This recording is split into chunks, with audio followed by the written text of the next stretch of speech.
We are opening our analysis today to explore the extraordinary life, the truly record-breaking career, and the unique creative contributions of Al Jaffee. Right. He was, of course, the longest-running contributor to Mad magazine, and he recently passed away at the remarkable age of 102. You know, his tenure in the industry is just, it's nothing short of legendary. It really is. We are talking about a professional career that spanned an astonishing 73 years and 3 months, 73 years. which earned him the Guinness World Record for the longest career as a comic artist, a feat that began all the way back in 1942. Incredible. And his work, it didn't just exist within American satire for the better part of 7 decades. It really helped to define it. That kind of longevity it's almost unfathomable in any creative field. It is. And the material we have compiled for this gives us such a fascinating look at what shaped him, his uniquely challenging and frankly complex childhood, and the foundational roots of his satirical perspective, which he himself called anti-adultism. Right, that's his term. His technical mastery, and of course, the enduring cultural footprint of his signature creation, the Mad Fold-In. And so our goal today is to really go beyond the trivia and try to understand the forces that molded this man. How did a life that was characterized by such profound contradiction and upheaval, how did that fuel a career dedicated to exposing absurdity? And how did he maintain that sharp creative edge and that technical precision well into his late 90s? The story of Al Jaffee is ultimately one of intense resilience. It's about survival and a near-perfect ability to translate chaos into comedy. Okay, let's unpack this remarkable story because the origins of his worldview, the foundation for his lifelong skepticism, are tied to a biographical period that is far darker and more precarious than I think most Mad readers would ever suspect. Oh, absolutely. We have to start there with the first profound contradiction in his life. Absolutely. So Abraham Jaffee was born in Savannah, Georgia in 1921. He was the eldest of 4 sons. And his parents, Mildred and Morris Jaffee, were Jewish immigrants from Zarasai, Lithuania. They had come to America seeking a new life, but his mother, Mildred, she held on to a very deep traditional piety that really clashed with their new secular environment. And this cultural conflict, this is what led to an incredibly unstable childhood for him, right? It was marked by what the sources call reverse immigration. That's the term, yeah. He spent his most formative years being shuttled back and forth across the Atlantic. That's exactly right. The instability began in 1927. Mildred, who is described as you said, devoutly religious, we hear details like her insisting on having crucifixes removed from her hospital room before giving birth. Wow. She took the 4 sons back to Zarasai, Lithuania. She yearned for that traditional religious environment. So they went back to Europe? They did.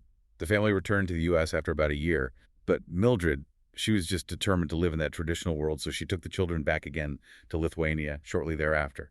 So, for young Al Jaffee, this means he spent a crucial block of his life from roughly age 6 to 12 living in a shtetl. Yes. A small, traditional Jewish town in Eastern Europe. A world away from the burgeoning American modernity and the popular culture he was born into. It was complete cultural isolation. The shtetl life was rooted in tradition, poverty, and isolation. He was an American kid who was suddenly immersed in a different language, which was Yiddish, different customs, constant economic struggle, all while missing his father, who had to remain behind in the U.S. to work. And while this traditional world was the environment his mother wanted, his father, Morris, was consistently trying to extract his sons and bring them back to the comparative safety of the States. Morris's perseverance here it's a critical detail that carries just immense weight. It really does. He worked tirelessly to retrieve his children, ultimately succeeding in bringing the eldest 3 sons back to the United States after several more years, and he settled them in Far Rockaway, Queens. And we have to pause here to acknowledge the profound gravity of that decision and that persistence. They left Lithuania in the early to mid-1930s. Exactly. Given the timeline and the historical context, Morris's repeated efforts to retrieve his sons from Lithuania before the outbreak of World War II, a persistence that must have seemed exhausting and maybe even cruel at the time. Right. It was a decision that, in hindsight, almost certainly saved the lives of his children. Absolutely. That fact just adds this layer of survival and near-miss tragedy that sits beneath all of Jaffee's subsequent humor. So how did Jaffee, stuck in this remote, language, isolated environment, How did he maintain any connection to his American birthplace? And more importantly, how did he begin to develop his unique visual storytelling capabilities? Well, this is where we see the first flicker of his future profession. In the shtetl, reading material was nearly non-existent. So Morris, understanding his son's need for entertainment and connection, made a habit of mailing comic strip clippings from American newspapers. All the way from the U.S. All the way. And these became Jaffee's most prized possessions. They were his only link to American popular culture and, really, his primary source of artistic training. So these fragile pieces of paper clipped from the American Funnies were literally his lifeline and his art school. Precisely. They were scarce, and because of that, they were highly valued. Jaffee became locally renowned in Zarisai for his ability to trace these figures, particularly characters like Little Orphan Annie, in the sand. In the sand. And this skill, it wasn't just for entertainment. The sources note it served a practical purpose. It allowed him to entertain his friends, and it even served to pacify local bullies who were fascinated by the American figures he could reproduce. So he learned very early on the power of visual narrative to command attention and manage dangerous situations. Exactly. The narrative of this period, unfortunately, as we alluded to, culminates in tragedy. It does. While the three older sons were back in the U.S., Jaffee's youngest brother, David, was the last to return. He arrived in 1940. Just in time. Just months before the horrific events of the Holocaust unfolded, which resulted in the mass murder of much of Zarisai's Jewish population. And his mother. The materials we reviewed indicate with deep sadness that Jaffee's mother, Mildred, was apparently among those who perished. That backdrop of survival, of loss, and that ever-present awareness of what if? What if they hadn't left? What if his father had given up? It must have deeply informed his later worldview. Oh, absolutely. So how did this tragedy and this lifetime of uprooting, how did it translate specifically into the core of his satirical mindset? Well, it transformed his comedy from just light amusement into a defense mechanism and really a form of cultural critique. Right. His friends and his wife later stated unequivocally that these experiences, the perpetual absurdity of being caught between two worlds, the repeated alienation, the ultimate loss, all of that sharpened his satirical edge. He saw authority figures, whether they were parents or religious leaders or bureaucrats, as often illogical and oppressive. And this is where that famous term anti-adultism comes in. Yes. Anti-adultism wasn't merely rebellion for him. It was an objective analysis of institutional incompetence.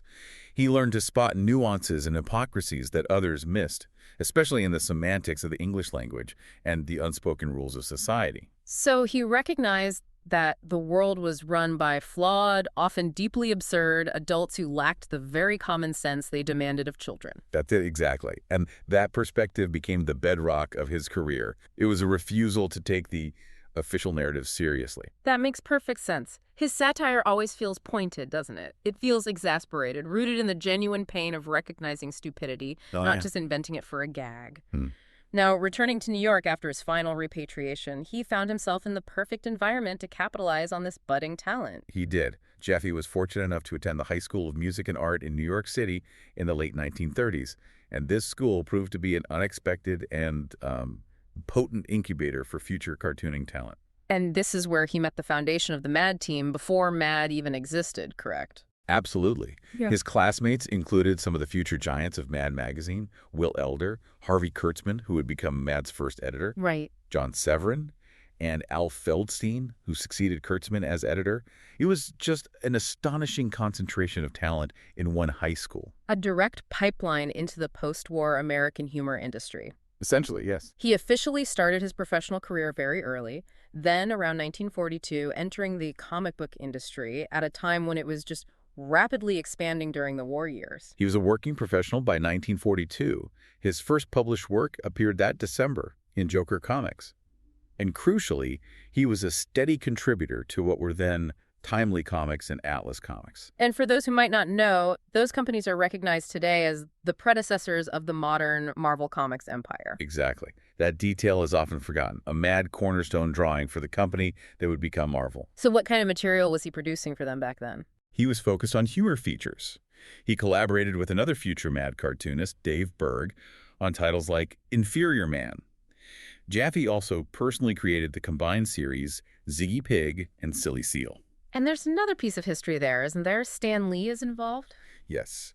Stan Lee, who's the editor-in-chief at the time, is credited with personally naming Ziggy Pig. It shows that Jaffee wasn't starting out as a satirist. He was learning the mechanics of mainstream, marketable, character-driven humor first. Precisely. Jaffee recalled that Stan Lee asked him for an animated-type character. Jaffee developed Silly Seal first, as the lead, and then he added Ziggy Pig later, combining them into a duo. This early work was pure cartooning, relying on visual slapstick and established character tropes. Now, this early professional phase also contained a crucial moment of self-discovery for him, which broadened his career scope. He initially saw himself as strictly an artist. He genuinely did. He was focused solely on the drawing, the line work. However, when he presented his portfolio to editors and art directors, the very people who hired the writers, they would review his work, start laughing at the concepts he had drawn, and invariably ask the same question: who wrote the gag? And his answer surprised everyone. It did. Jaffee, a little confused by the question, would just reply, "I did, sir." And they then informed him, in no uncertain terms, that he was a writer too. So he was the conceptual engine behind the visual humor. He was. This is a pivotal realization for him. It meant he wasn't just rendering someone else's idea. He was generating the fundamental satirical concept, drawing on that critical, anti-adult observation he'd honed in his childhood. And he was happy to take on the dual role. Oh, yeah. He said he happily accepted the dual title because, as he put it, he wasn't going to argue with someone who was offering him more work. His career progression was then interrupted by service during World War II. Yes. He served in the U.S. Army during the Second World War, and his artistic skills were utilized by the military. The projects he worked on were varied. I read about one particularly surprising commission. Right. He drew the original architectural floor plan for the Rusk Institute of Rehabilitation Medicine. That's amazing. It demonstrates his command of precise technical drawing, even in a military context. And it was during his service that he formalized his name change, moving away from Abraham. He used the free name change service provided by the Army. He initially made an error, changing his birth name, Abraham Jaffee, to Alvin Jaffee, spelling it with one F. He then corrected the error, permanently changing it to Alan Jaffee, and this is the professional name he used for the rest of his life, often just shortened to Al. And after the war. He returned to civilian life in 1946, went back to work briefly for Stan Lee, where he edited humor in teenage comics, specifically the popular Patsy Walker line. Before he settled into his monumental role at Mad, he also spent 6 years in the challenging world of newspaper syndication. And this phase perfectly illustrates his theme of competence being punished by absurd authority. It's the perfect microcosm of his entire worldview. It really is. From 1957 to 1963, Jaffee drew and wrote the daily elongated panel strip called Tall Tales for the New York Herald Tribune, which was syndicated to over 100 papers. That's a significant run. And the content itself was tailored to be broadly accessible, right? It was. Jaffee used a pantomime format, so visual gags with no dialogue, which he knew was essential for capturing international markets. He explicitly noted that this silent visual storytelling was the key to selling the strip abroad. But the authority figure, the syndicate head, had other ideas about how to improve sales. The head of the syndicate, whom Jaffee famously and very bluntly labeled a certifiable idiot. He insisted, against all evidence, that the strip needed words to sell better. Unbelievable. Jaffee tried to explain that the lack of dialogue was the reason for its international success, but the syndicate head was just adamant. Jaffee was forced to incorporate dialogue into the strip. And what was the immediate result of this managerial interference? It was instantaneous and catastrophic. They immediately lost 28 foreign papers. Just like that. The moment the strip included English text, it became useless in non-English speaking markets. Jaffee watched his global market just erode overnight because an authority figure with no actual understanding of the product's mechanics insisted on making an illogical change. It confirmed everything he believed about anti-adultism. Completely. That anecdote is such a perfect setup for his return to Mad, a place where anarchy and anti-adultism were the very ethos. His relationship with Mad wasn't entirely smooth at first, though. No, it was intermittent. He first joined Mad in 1955, just after it transitioned from the standard comic book format to a black and white magazine. But when the founding editor, Harvey Kurtzman, left Mad in a bitter dispute, Jaffee, feeling loyalty to Kurtzman, left too. He joined him at his short-lived, less successful ventures, Trump and Humbug. So it sounds like he put his trust in the creator and then suffered the commercial consequences? He did. Both Trump and Humbug folded very quickly. When Humbug ceased publication in 1958, Jaffee had a pile of unpublished material and, he needed a job, so he made the walk back to the Mad offices. How was he received by the publisher, Bill Gaines, after having left the magazine to follow Kurtzman? Well, Gaines handled the rehiring process personally and in a very methodical, very Gaines-esque fashion. I can imagine. Jaffee remembers Gaines pulling out every single issue of the defunct Trump and Humbug, laying them out on his desk. Gaines sat Jaffee down and meticulously went over each page, pointing and asking, "Which is yours? Which is yours?" So he was verifying the work. As soon as Gaines had verified the quantity and the quality of Jaffee's contributions to the rival publications, he immediately rehired him. It was a recognition of pure talent over any past loyalties. And Jaffee settled back into a prolific groove, which led, 6 years later, to the creation of the feature that would define his entire professional legacy, the fold-in. The fold-in debuted in issue number 86 in April 1964. And what's fascinating is that Jaffee never intended it to be permanent. Right. He conceived it as a satirical one-shot, a cheap gag, mocking the high-status triple fold-out spreads you'd find in those aspirational glossy magazines of the era. Like Playboy or National Geographic. Exactly. Playboy, National Geographic, Life, the magazines that embodied adult success. So he was taking a format meant to deliver beautiful photography or these sweeping landscape vistas and just subverting it for a juvenile physical punchline. That's it. He wanted to take the grandest, most expensive layout in magazines and turn it into a silly gag that required the reader to physically deface the publication. And the famous acceptance story hinges on Jaffee predicting the exact corporate anxiety that the editor, Al Feldstein, would raise. It truly does. Jaffee presented the idea to Feldstein, but started with the disclaimer that Feldstein wouldn't buy it because, Jaffee stated, it mutilates the magazine. And what did Feldstein say? Feldstein, however, was immediately intrigued by the sheer mechanical novelty of it. He physically folded and unfolded the prototype multiple times before taking it straight to the publisher, Bill Gaines. And Gaines's response perfectly encapsulates the subversive, almost anarchist spirit of Mad Magazine. It's the perfect quote. When Feldstein presented the problem, that the fold-in required the reader to ruin the magazine, Gaines's iconic response was, so they mutilate the magazine, and then they'll buy another one to save. Of course. That statement, recognizing the participatory nature of the destruction and the potential for repeat sales, that solidified the fold-in's place as a permanent feature. Let's talk about the evolution of it, because the first few fold-ins were foundational in establishing the tone. The very first one satirized the celebrity gossip of the era. It focused on Elizabeth Taylor, who had recently left Eddie Fisher for Richard Burton. The initial image showed Taylor kissing Burton, with Fisher being trampled. When you folded it, Taylor had already moved on and was kissing the next person in the trampling crowd. Too but effective. Jaffee himself later called that early effort simplistic. But it proved the core concept worked visually. And they moved quickly into some pretty ambitious technical experiments. We did. By the third fold-in, Jaffee even experimented with the geometry. It didn't use the standard vertical fold. It used a unique diagonal folding design to reveal the four members of the Beatles suddenly going bald. Symbolizing the fleeting nature of their pop stardom. Exactly.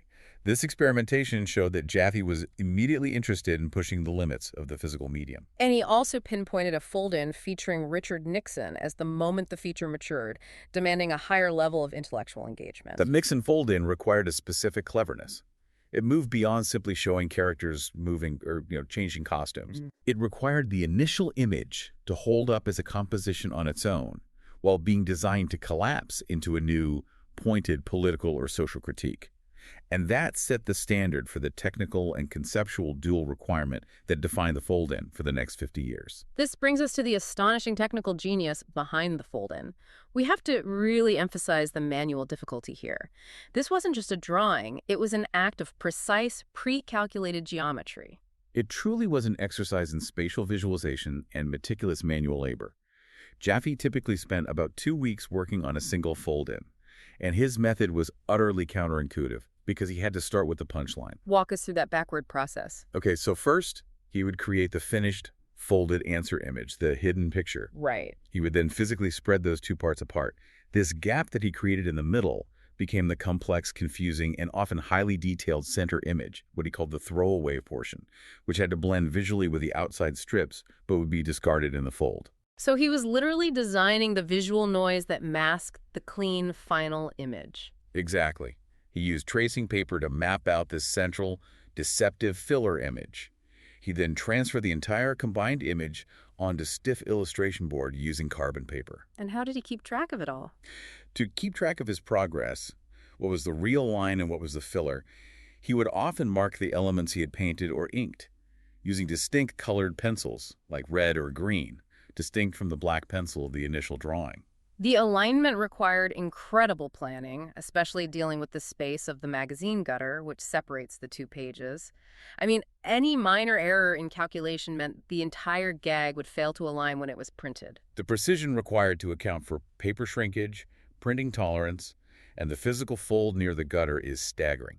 Especially when you remember he was doing this without modern digital tools. Right. No Photoshop. No, he was working in 2 dimensions, predicting the alignment in a simulated 3-dimensional movement. And the detail that confirms his visual mastery is that he couldn't even test his own work. That is the most astounding element. Because the illustration board he used for the final painting was too thick and stiff to fold, Jaffee openly stated that he never saw the finished, folded punchline image until the magazine was published. He had to trust his geometric calculations and spatial visualization entirely. Completely.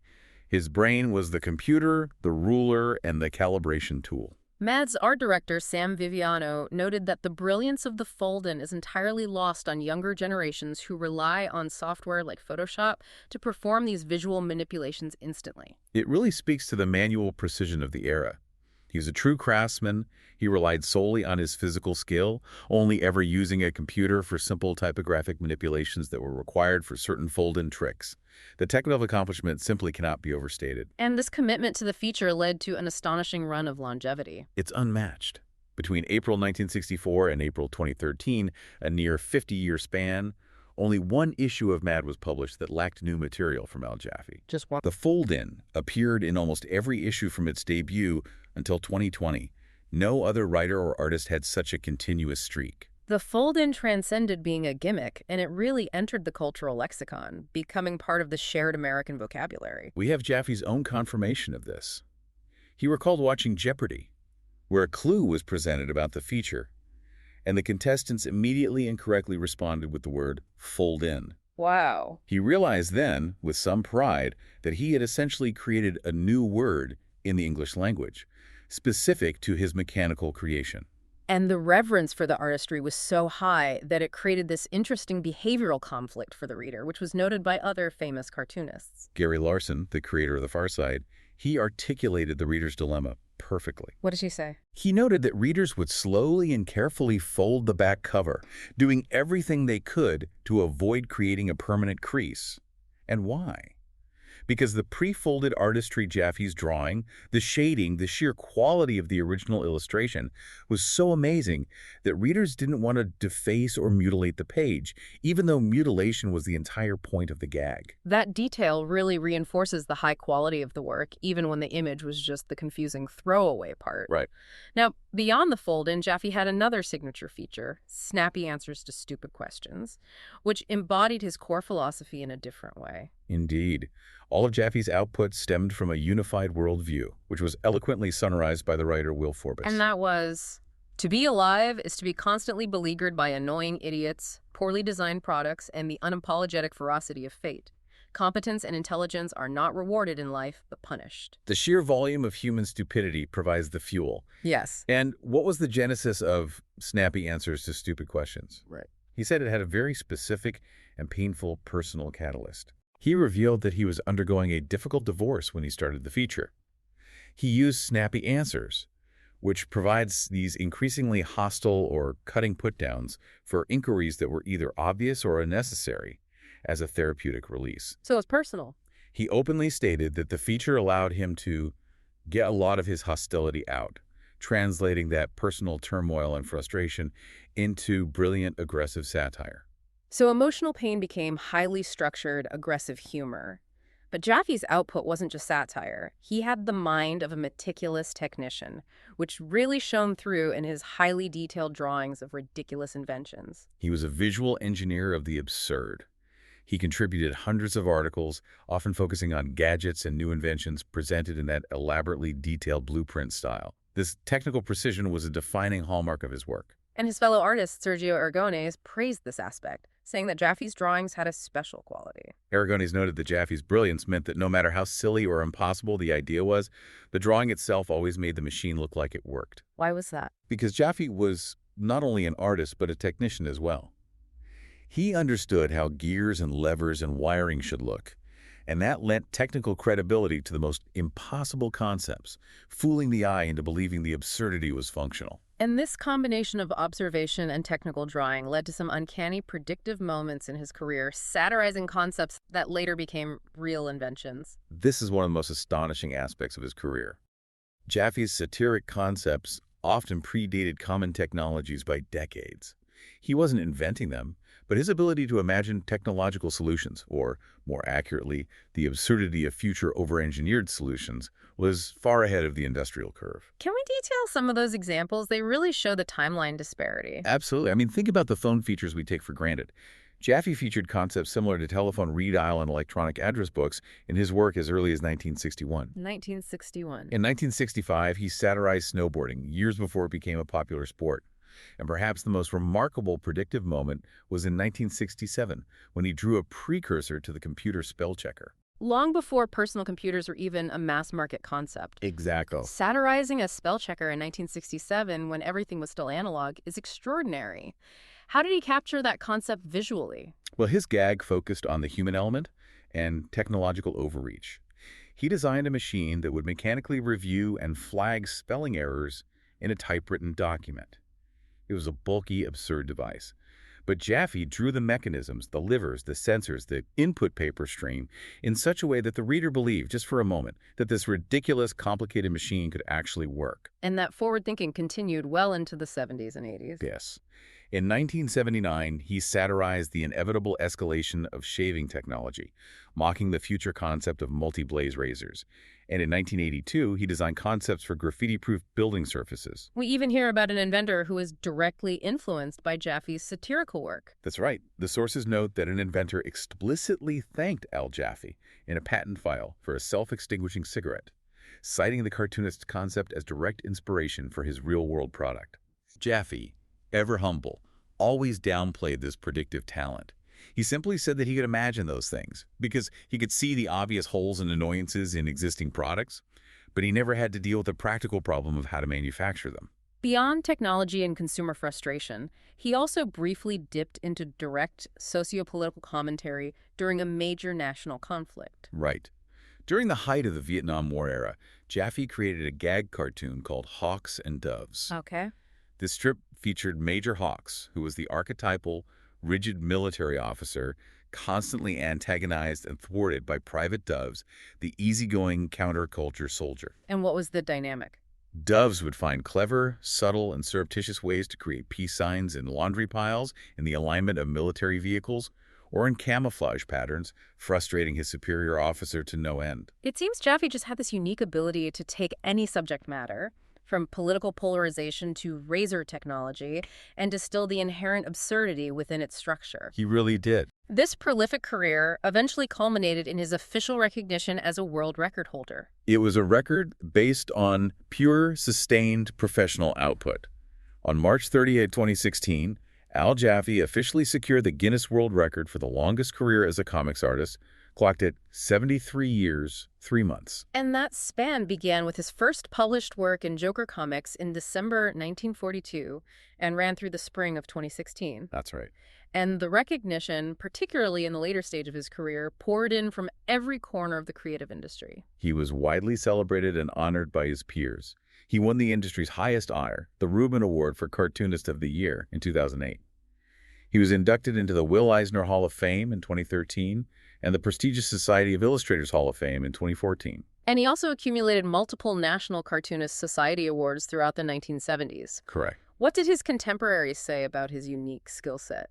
The consensus was that his range was just exceptional. Charles M. Schulz, the creator of Peanuts, offered very succinct praise.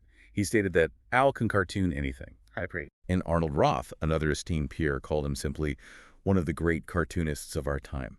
That ability to master both the conceptual gag and the technical execution was seen as just unparalleled. His influence didn't stop with his immediate peers either. It extended across generations, inspiring contemporary satirists, even those working in television. Absolutely. His work directly inspired the aesthetics and concepts in the video for Beck's song Girl. And, more importantly, the television satire community held him in immense regard. When The Daily Show was putting together its book, America, they asked Jaffee to contribute a fold-in. Right. And the entire production crew insisted that he deliver the artwork in person. Why the insistence on a personal delivery? Well, Jaffee recalled that Jon Stewart, Stephen Colbert, and the writers told him that their show and their entire approach to current events and media critique was directly inspired by the work done at Mad Magazine. Wow. They emphasized that they considered Jaffee and his colleagues their creative predecessors, saying, "Without you guys, we wouldn't be here." That's a powerful acknowledgement of Mad's lasting impact on the field of satire. And Stephen Colbert gave him a tribute that was pure, hilarious, Jaffee-esque absurdity. It was perfect. For Jaffee's 85th birthday in 2006, the Colbert Report aired a segment featuring a fold-in birthday cake. A cake? A cake! The message was lengthy and effusive, praising him for his professionalism. The initial message on the cake read, "Al, you have repeatedly shown artistry and care of great credit to your field." And when folded. When the center portion of the cake was folded or removed, the remaining lettering on the ends revealed the brutal, hilarious punchline, "Al, you are old." A classic snappy answer delivered with affection and zero apology. Exactly. After nearly 80 years in the business, when did this influential record-setting career finally reach its conclusion? Jaffee formally announced his retirement in June of 2020 at the age of 99. And interestingly, his last original fold-in had actually appeared in the June 2019 issue.